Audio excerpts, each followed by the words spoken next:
Hello प्यारी बच्चियों, good morning. आज हम लोग कक्षा 11 के गीतामृतम हिंदी में जो संस्कृत खंड है उसका अध्ययन करेंगे। 5वां लेसन है गीतामृतम, गीता का अमृत। ये जो कृष्ण ने अर्जुन को गीता का उपदेश दिया था उसी के बारे में दिया गया है। उसी में से थोड़ा सा वो खंड दिया गया है, श्रीमद् भागवत गीता से ये लिया गया है। चलो आओ देखते हैं।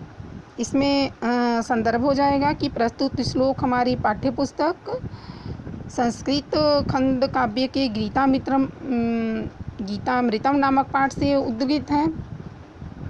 और उसके बाद चलिए अनुवाद देख लेते हैं। तम तथा कृपया विष्टम श्रुपूर्णा कुले छड़म। इस प्रकार करुणा से पूर्ण आंसुओं से भरे हुए व्याकुल नेत्र वाले विषीद दंतमिदम वाक्यमुवाच मधुसूदन। एवं दुखी होते हुए उस अर्जुन से श्री कृष्ण ने यह वचन कहा। क्लैब्य मासम गमः पार्थ नैतव्य यतु पपद्धते। इसका हो जाएगा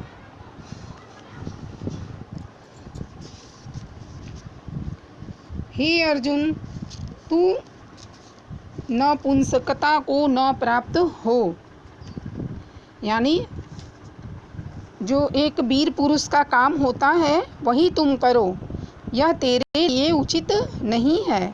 क्षुद्रम हृदय द्रोबल्य तयक्तोत्तिष्ठ परंत। शत्रुओं को ताप पहुँचाने वाले हे अर्जुन, तू हृदय की क्षुद्र दुर्बलता को त्याग कर युद्ध के लिए खड़ा हो। अशोच्यान शोचस्व प्रज्ञावादास्य भासते। हे अर्जुन, तुम शोक न करने योग्य लोगों के लिए शोक करते हो और विद्वानों के समान वचन बोलते हो।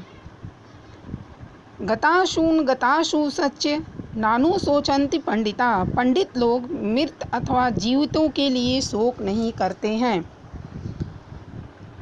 अगला है देहिनो अस्मिन् यथा देहे कौमार यौवन जरा। जिस प्रकार प्राणी के इस शरीर में कुमारावस्था, युवावस्था और वृद्धावस्था आती है तथा देहांतर प्राप्तिर्ध न मुहार्ति, उसी प्रकार प्राणी को दूसरे शरीर की भी प्राप्ति होती है। धैर्यशाली व्यक्ति इस विषय में मोह नहीं करते हैं। अगला है य एन वेत्ति हंतारम यश्चैन मन्यते हतम। जो मनुष्य इस आत्मा को मारने वाला समझता है या मरा हुआ मानता है, उभौ तो न बीजानितो नाय हंति न हन्यते। वे दोनों ही नहीं जानते कि यह आत्मा न मरती है न किसी के द्वारा मारी जाती है।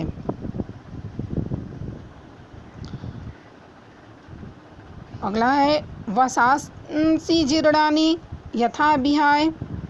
जिस प्रकार मनुष्य फटे पुराने वस्त्रों को छोड़कर नवान गृहणाति नरो अपराणी, दूसरे नए वस्त्र को धारण कर लेती है, तथा शरीराणि विहाय जीर्णा, उसी प्रकार यह आत्मा पुराने शरीरों को छोड़कर नयनयानि संयाति नवानि देहि, अन्य नवीन शरीरों को धारण कर लेती है।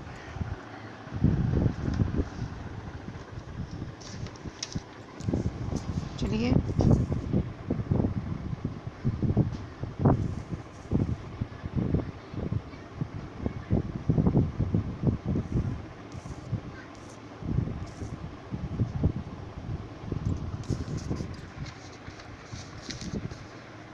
आगे का है 7वां।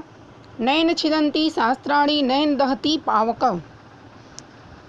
इस आत्मा को शस्त्र आदि नहीं काट सकते, न इसको आग जला सकती है। न चैन क्लेदयांत्यापो न शोषति मारुतः। इसको जल नहीं गला सकता, इसको वायु नहीं सुखा सकती, अर्थात किसी भी भौतिक पदार्थ से यह नष्ट नहीं किया जा सकता। जातस्य हि ध्रुवो मृत्यु ध्रुवम जन्म मृतश्च च। क्योंकि जन्म लेने वालों की मृत्यु निश्चित है और मरने वाले को जन्म निश्चित है। तस्मादं परिहार्यो अर्थे न त्वं शोचितु महर्षि। इसलिए तुम्हें ऐसे विषय में शोक नहीं करना चाहिए जिसका कोई उपाय न हो। तब फिर इसके विषय में शोक करने से क्या लाभ। अगला है यदि क्षया चोपन्न स्वर्ग द्वारम पावितम।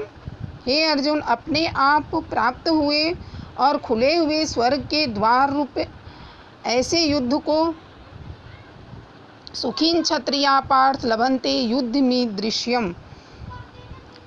भाग्यवान क्षत्रिय ही पाते हैं, अर्थात तू भाग्यशाली है कि तुझे यह युद्ध करने का अवसर प्राप्त हो रहा है, क्योंकि धर्म युद्ध क्षत्रिय को सीधे स्वर्ग में पहुंचाता है। हतो वा प्राप्स्यसि स्वर्गा जित्वा वा भोक्षसे महीम। या तो तू युद्ध में मरकर स्वर्ग को प्राप्त होगा या तस्मादुत्तिष्ठ कौन्तेय युद्धाय कृत निश्चय। या युद्ध जीतकर पृथ्वी का भोग करेगा, इसलिए तू युद्ध करने का निश्चय करके उठ खड़ा हो। थैंक यू बच्चियों, आज के लिए बस इतना ही।